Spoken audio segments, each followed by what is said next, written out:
નમસ્કાર મિત્રો, હું યોગેન્દ્ર પારેખ.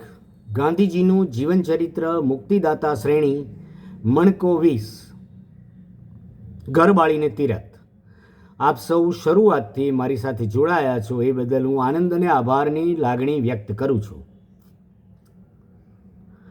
હિન્દીઓ માટે એશિયાઈ ખાતાના અમલદારો સાથે સંઘર્ષનો પ્રારંભ થયો એ દિવસોમાં અંદાજ નહોતો કે કેટલું રોકાવાનું થશે. 2-4 મહિના માટે રોકાવાનું થશે એવી ગણતરી સાથે આવેલા ગાંધીજીને ત્યારબાદ 12 વર્ષ રોકાવાનું થયું. 4 બાળકોના પિતા એવા આ સદગૃહસ્થને હજી સુધી પરમાર્થની સાથે સાથે થોડો સ્વાર્થ હતો. થોડું દ્રવ્ય એકઠું કરવું હતું. ભેટ સોગાદો અને દાગીનાનું ટ્રસ્ટ રચી ત્યાગ કરી જાણનાર આ સંસારી પરિવાર માટે બચત કે સુરક્ષાનો વિચાર હજી તેમના મનમાં થોડો બચ્યો હતો અને એટલે એ જમાનામાં મોટી કહી શકાય એવી 10,000 રૂપિયાની વીમા પોલિસી તેમણે લીધેલી. ધીરે ધીરે આત્મજાગૃતિ આવી. દરેક કાર્ય ઈશ્વર શ્રદ્ધાથી ચાલે છે તો પછી પોતાની કે પરિવારની સુરક્ષા ભગવાન ભરોસે છોડી વીમા પોલિસીનું વિસર્જન કર્યું. આત્મનિરીક્ષણની કેડીએ એક ડગલું આગળ વધતા વધતા વિવેકાનંદનો રાજયોગ વાંચવાની સાથે પાતંજલિ યોગ દર્શન પણ વાંચ્યું. તેમની વાંચન યાત્રા મનોરંજન માટે કે સમય પસાર કરવા માટે ન હતી.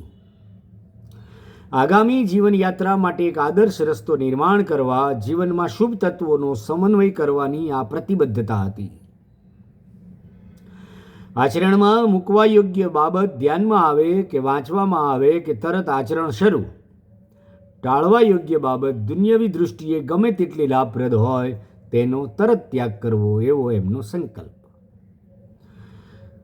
વિચાર અને આચરણની વચ્ચે સંપૂર્ણ અભેદ તરફ પહોંચવું હોય તો સત્ય બોલવું પડે. અહિંસા જીવનમાં ઉતારવી પડે.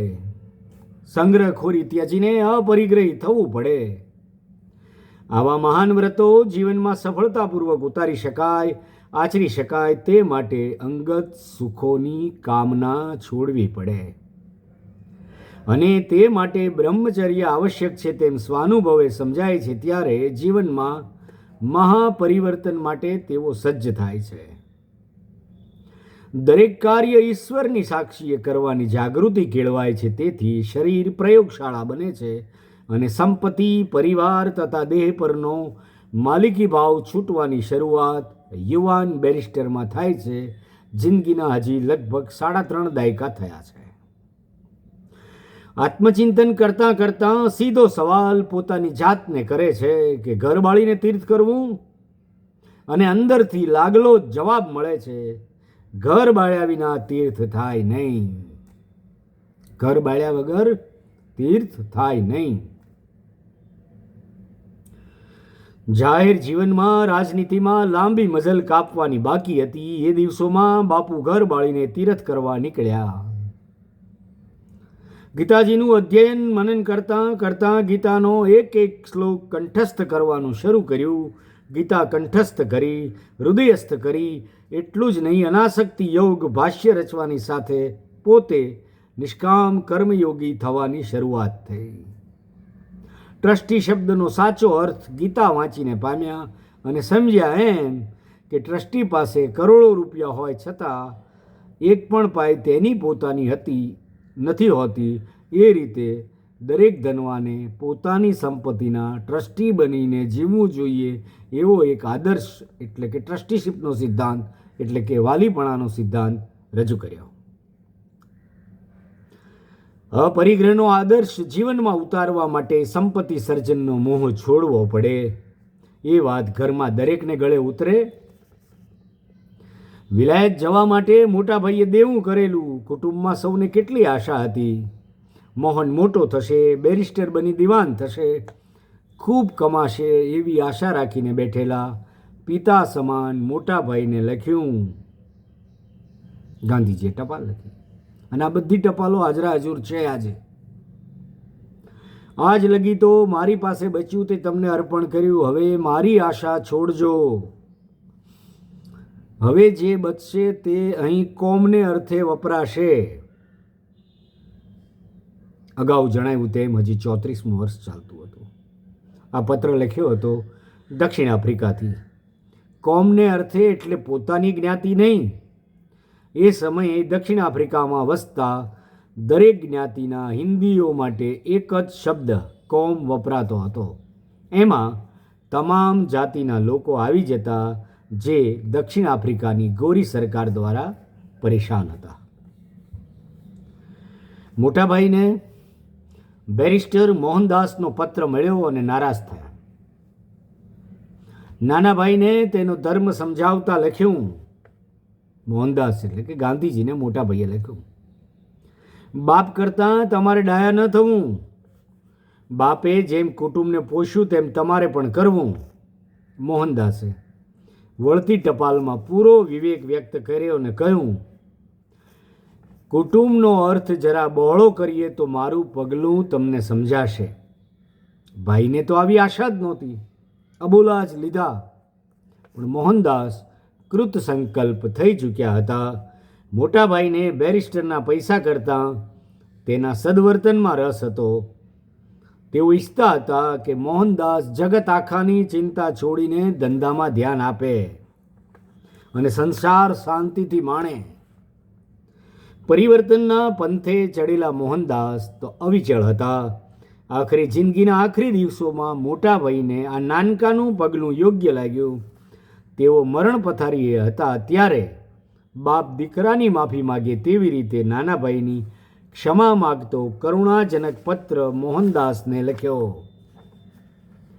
મોટા ભાઈએ તો દેશમાં દેહ છોડ્યો. બંને ભાઈનો છેલ્લે મોં મેળાપ ન થઈ શક્યો, પણ એકબીજાના હૃદય દૂરથી પણ સંધાઈ ચૂક્યા. 35 વર્ષની યુવાન વયે જાહેર સેવામાં ઓતપ્રોત થતા જતાં બેરિસ્ટરને એટલે કે ગાંધીજીને સમૂહ માધ્યમની આવશ્યકતા સમજાઈ ગઈ હતી. સમૂહ માધ્યમ, માસ મીડિયા, એ વખતે માત્ર અખબાર. લોકો સુધી પોતાની વાત પહોંચાડવા 1904માં દક્ષિણ આફ્રિકામાં ઇન્ડિયન ઓપિનિયન શરૂ કર્યું. ગાંધીજીએ શરૂ કરેલું આ અખબાર દર અઠવાડિયે પ્રગટ થતું. ગુજરાતી અને અંગ્રેજીમાં પ્રગટ થતું. આ અખબાર હિન્દીઓ સુધી ગાંધીજીના રચનાત્મક વિચારો પહોંચાડવાનું અસરકારક માધ્યમ હતું.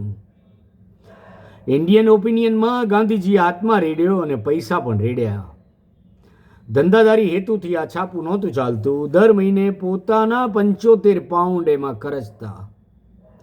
છેક 1914 સુધી દરેક અંકમાં ગાંધીજીએ લખ્યું અને પૈસા રોક્યા. સેંકડો માઇલ દૂર હોય તેવા સંજોગોમાં પણ લખ્યું. લેખ લખવા મોકલવાની આજના જેવી સુવિધા નહોતી.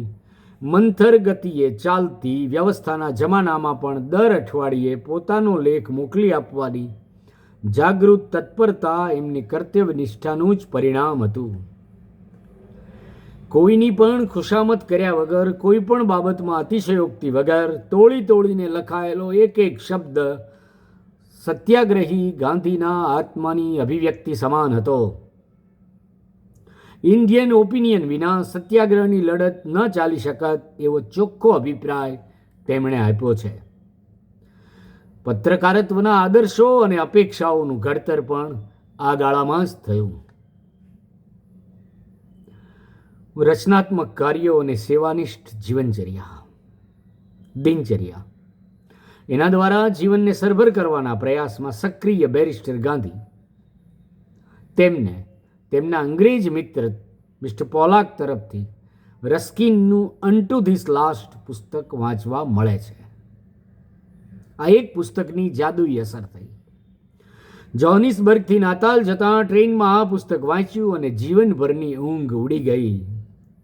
જે કોઈ વસ્તુ, વિચાર જોવા જાણવામાં આવે ને અનુકૂળ જણાય તે વિચારને આચરણમાં ઉતારવાની નિષ્ઠા ગાંધીજીની વિશેષતા હતી. આ પુસ્તકનો પોતે સર્વોદયને નામે અનુવાદ કર્યો. સર્વોદયના 3 સિદ્ધાંતોને અલગ તારવ્યા. આ સિદ્ધાંતોએ નવી દિશામાં વળી રહેલા જીવનને વેગ આપ્યો. એ 3 સિદ્ધાંતો આ મુજબ હતા. 1. બધાના ભલામાં આપણું ભલું છે. 2. વકીલ તેમજ વાળંદનો કામની કિંમત એક સરખી હોવી જોઈએ.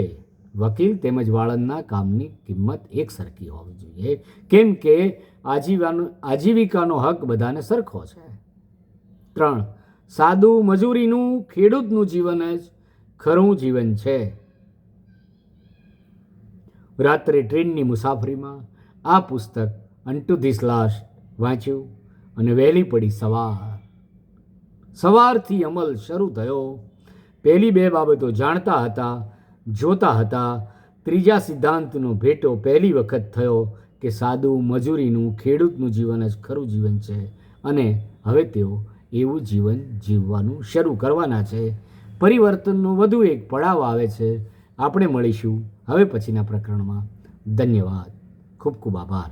આપને જો અનુકૂળ આવ્યું હોય તો યુવાનોને મોકલશો, વધુને વધુ લોકોને આ યાત્રામાં જોડશો એવી આશા સાથે. આભાર.